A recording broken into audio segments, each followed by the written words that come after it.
चुनावों को लेकर भारतीय जनता पार्टी समर्थन जुटा रही है। दूसरी तरफ खबर ये निकलकर सामने आ रही है कि धनखड़ का इस्तीफा मान्य नहीं है। धनखड़ का इस्तीफा जो सोशल मीडिया में तैर रहा है वो डुप्लीकेट इस्तीफा है। असल में धनखड़ ने राष्ट्रपति द्रौपदी मुर्मू को किसी तरह का कोई इस्तीफा नहीं दिया है।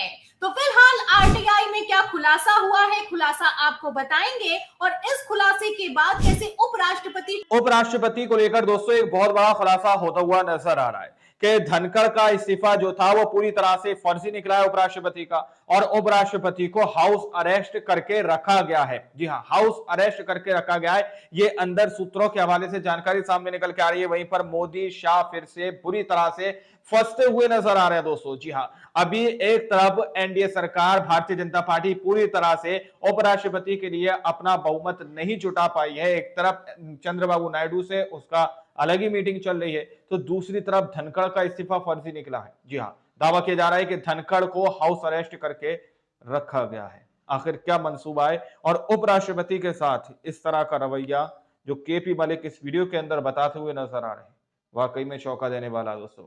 हमारे साथ वरिष्ठ पत्रकार मौजूद है प्रियंका और केपी मलिक, आप उनकी इस रिपोर्ट को देखिए। नमस्कार, मैं प्रियंका, आप देख रहे हैं 4 PM। एक तरफ उपराष्ट्रपति चुनावों को लेकर भारतीय जनता पार्टी समर्थन जुटा रही है। दूसरी तरफ खबर ये निकलकर सामने आ रही है कि धनखड़ का इस्तीफा मान्य नहीं है। धनखड़ का इस्तीफा जो सोशल मीडिया में तैर रहा है वो डुप्लीकेट इस्तीफा है। असल में धनखड़ ने राष्ट्रपति द्रौपदी मुर्मू को किसी तरह का कोई इस्तीफा नहीं दिया कोई इस्तीफा दिया ही नहीं है। बताइए क्या खुलासा हुआ है, खुलासा आपको बताएंगे और इस खुलासे के बाद कैसे उपराष्ट्रपति चुनाव पलट गया है उस पर भी आएंगे और इस पूरे मसले पर चर्चा करेंगे। चर्चा करने के लिए हमारे साथ मौजूद हैं दैनिक भास्कर के वरिष्ठ पत्रकार, political editor KP Malik sir. उनका स्वागत करते हैं और समझने की कोशिश करते हैं कि क्या धनखड़ का इस्तीफा नकली है। नमस्कार सर, 4 PM पर आपका बहुत बहुत स्वागत है सर। डायरेक्ट सवाल पर आती हूँ और सबसे बड़ा सवाल तो अब धनखड़ के इस्तीफे को लेकर खड़ा हो गया है।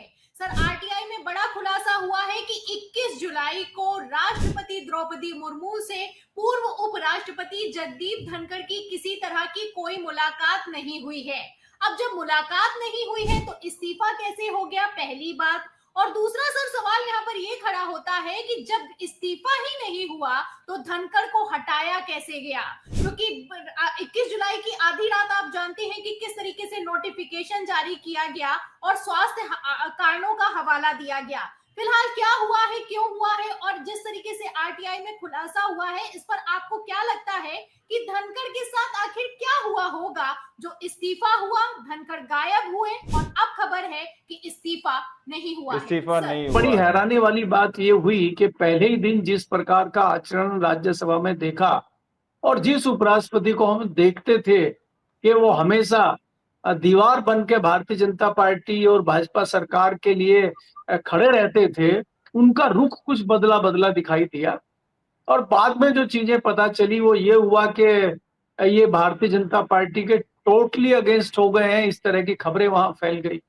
और उन्होंने जो मोशन विपक्ष देना चाह रहा था और भारतीय जनता पार्टी नहीं लाना चाहती थी उसको भी उन्होंने ले लिया। तो उससे जो है कहीं ना कहीं बौखला गई भारतीय जनता पार्टी और उनके मंत्री और दूसरे लोग।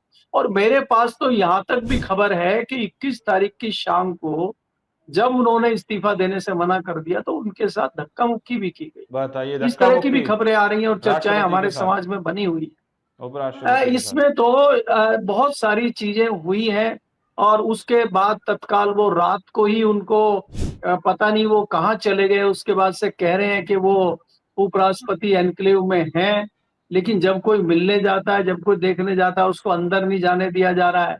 तो मेरी पक्की जानकारी है, एक तो वो उपराष्ट्रपति निवास में है नहीं, वो दूसरी जगह कहीं है। अब कहाँ है, उनको हाउस अरेस्ट किया हुआ है, क्या किया हुआ है, इस तरह की चर्चाएं खासकर हमारे समाज में चल रही हैं और समाज में बहुत उग्र कई लोग इस मामले पे हैं। अब इनकी जो दादागिरी इस प्रकार से चल रही है कि जब चाहो किसी को बना दो, जब चाहो किसी को हटा दो। अगर उपराष्ट्रपति जैसे पद के लिए इस तरह की चीजें हो रही हैं तो ये दुर्भाग्यपूर्ण है। अब आप ये देखिए कि जिस प्रकार से उनको हटाया गया, और हमारी जानकारी ये है कि उनको कहीं हाउस अरेस्ट करके रखा गया है हाउस अरेस्ट और उनको करके। बोलने नहीं दिया जा रहा है, उनकी आवाज को बाहर नहीं आने दिया जा रहा है।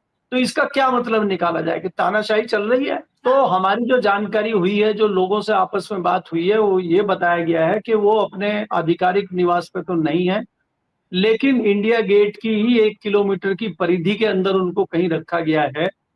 और मैं सुरक्षा कारणों से तो आपको यहाँ नहीं बता सकता, लेकिन ये जानकारी है कि वो यहीं पे हैं और उनके ऊपर पहरा भी है, उनकी अपनी सिक्योरिटी भी है और उनके उपराष्ट्रपति रहे हैं उसके नाते भी एक सिक्योरिटी उनके सामने है। और सिक्योरिटी आजकल क्या काम करती है, सुरक्षा से ज्यादा वो जासूसी का काम करती है, ये भी आप जानते हैं। तो इसलिए बहुत सारे सवाल खड़े हो रहे हैं जिसके जवाब मुझे लगता है कि 9 तारीख के बाद ही मिलेंगे, क्योंकि 9 तारीख के बाद। सितंबर को जब तक नए उपराष्ट्रपति नहीं आ जाते तब तक मुझे नहीं लगता वो बाहर आ पाएंगे या कुछ बोल पाएंगे या कुछ चीजें अपनी सामने रख पाएंगे। तो इसलिए मुझे नहीं लगता कि 9 तारीख से पहले कुछ होगा, और ये भी नहीं चाहेंगे कि वो 9 तारीख से पहले आए और कोई ऐसा रायता फैला दे जिससे भारतीय जनता पार्टी बैकफुट पे चली जाए। लेकिन ये दुर्भाग्यपूर्ण है कि इस तरह की चीजें अगर हो रही हैं और सब चुपचाप बैठे हैं। अभी विपक्ष भी उस तरह से, जिस तरह से विपक्ष को सवाल पूछने चाहिए, जो आचरण करना चाहिए, विपक्ष भी मुझे उस तरह की उसमें अवस्था में लगता नहीं है, क्योंकि विपक्ष की तरफ से कोई गंभीर इस तरह की चीजें नहीं की गई हैं या सरकार के ऊपर सवाल नहीं उठाए गए हैं कि भाई ऐसे क्यों उनको रखा गया, सामने लाया जाए उनको।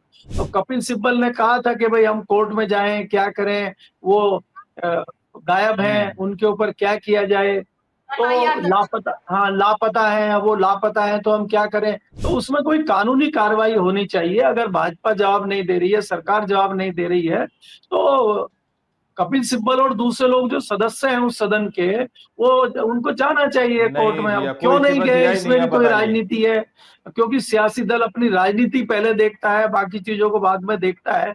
क्या उनकी भी कोई राजनीति है, उनकी भी कोई रणनीति है, ये भी देखने वाली बात। जाहिर सी बात है सर, जाना भी चाहिए। और राहुल गांधी ने तो कह भी दिया है कि जब देश का उपराष्ट्रपति गायब हो सकता है तो होने को तो कुछ भी हो सकता है। फिलहाल सर आपको क्या लगता है, निकायदे से नियम तो ये कहता है कि गृह मंत्री हो चाहे प्रधानमंत्री हो, उपराष्ट्रपति का इस्तीफा तो नहीं ले सकता, ना ही मांग सकता है।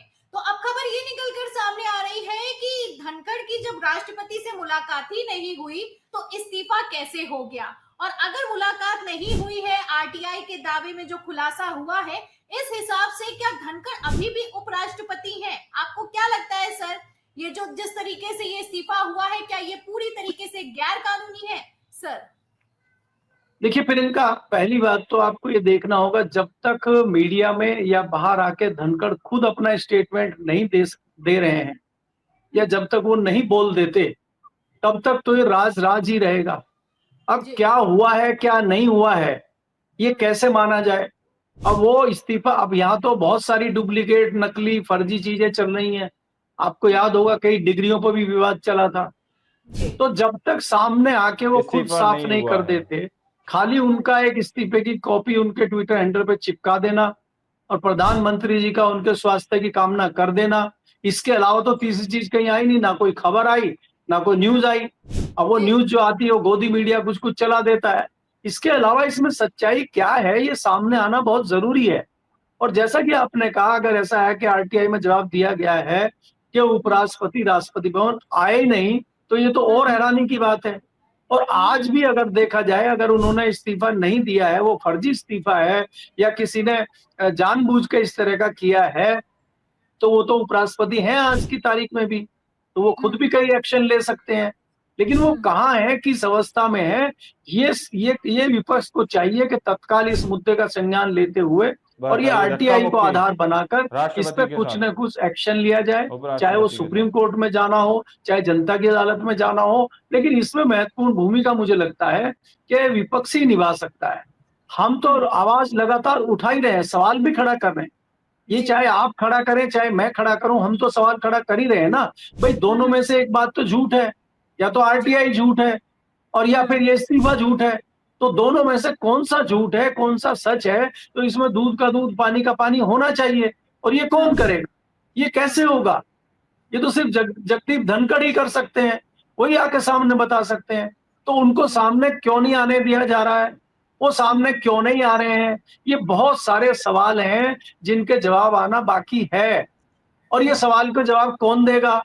सरकार क्यों नहीं उनको आने दे रही है सामने? अगर वो कितनी भी खराब स्थिति में है, बीमार हैं, तो उनका जो व्यक्ति नहीं बोल पाता है, डॉक्टर हाउस उनका अरेस्ट बुलेटिन करके जारी करता है।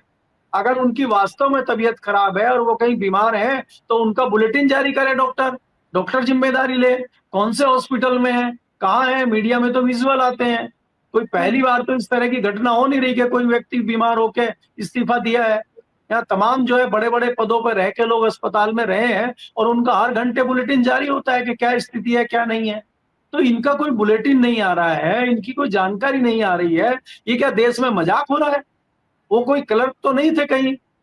देश का उपराष्ट्रपति गायब है, करीब 1 महीना होने वाला है, अधिक हो गया 1 महीने से भी, और आप मजाक बनाए हुए हैं। तो ये इस देश में चल क्या रहा है? ये सवाल कौन पूछेगा? जी। मजाक तो बना ही है सर, और ऐसा लगता है कि लोकतंत्र से 9 लेकर तारीख के बाद संविधान तक का और पद की मर्यादा सबकी धज्जियां उड़ाई गई हैं। सर अगला सवाल लूंगी आपसे। जिस तरीके से आपने कहा कि 9 सितंबर को जब उपराष्ट्रपति चुनावों में वोटिंग होगी और वोटिंग के बाद ही पता चलेगा कि धनखड़ आखिर है कहाँ, ऐसे हालातों में आपको क्या लगता है सर, क्या उपराष्ट्रपति चुनाव भी बुरी तरीके से फंस गया है? क्योंकि लगातार बैकफुट पे मीटिंग पर चली जाए। मीटिंग की जा रही है और इन मीटिंग के बीच जो पी सुदर्शन रेड्डी हैं, इंडिया गठबंधन के उम्मीदवार हैं, उन्होंने मौके पर चौका मारा है। उनका बयान निकलकर सामने आया है कि आंध्र प्रदेश की अस्मिता के लिए नायडू मुझे वोट करेंगे, और उन्होंने कह तो दिया है नायडू ने कि वो एनडीए के साथ हैं, लेकिन उन्होंने तो सर आप लोगों ने इस वीडियो को शुरू से आखिर तक देखा। वीडियो के अंदर साफ तौर पर बताया गया कि किस तरह से उपराष्ट्रपति धनखड़ उनका इस्तीफा फर्जी निकला, क्वेश्चन मार्क के साथ ये खबर सोशल मीडिया पर वायरल हो रही है। और केपी मलिक इस बात को सीधे तौर पर बताते हुए नजर आ रहे हैं कि धनखड़ को हाउस अरेस्ट करके रखा गया है और 9 तारीख के बाद जब दूसरा कोई उपराष्ट्रपति चुन लिया जाएगा, उत्तराधिकारी दूसरा आ जाएंगे, तो सीधे तौर पर धनखड़ सामने आ सकते हैं। दोस्तों अभी धनखड़ को इसलिए छुपा दिया गया है, उपराष्ट्रपति धनखड़ को इसलिए छुपा दिया गया कि कहीं वो आकर कोई ऐसा रायता ना फैला दे। सीधे तौर पर केपी मलिक इस बात को बताते हुए नजर आ रहे हैं। अब आप लोगों ने इस पूरी रिपोर्ट को देखा सुना, आप लोग इस रिपोर्ट के बारे में क्या सोचते हैं, क्या समझते हैं? अपनी राय कमेंट सेक्शन में जरूर दीजिएगा। मिलते अगली वीडियो में, जब तक के लिए जय हिंद, जय भारत।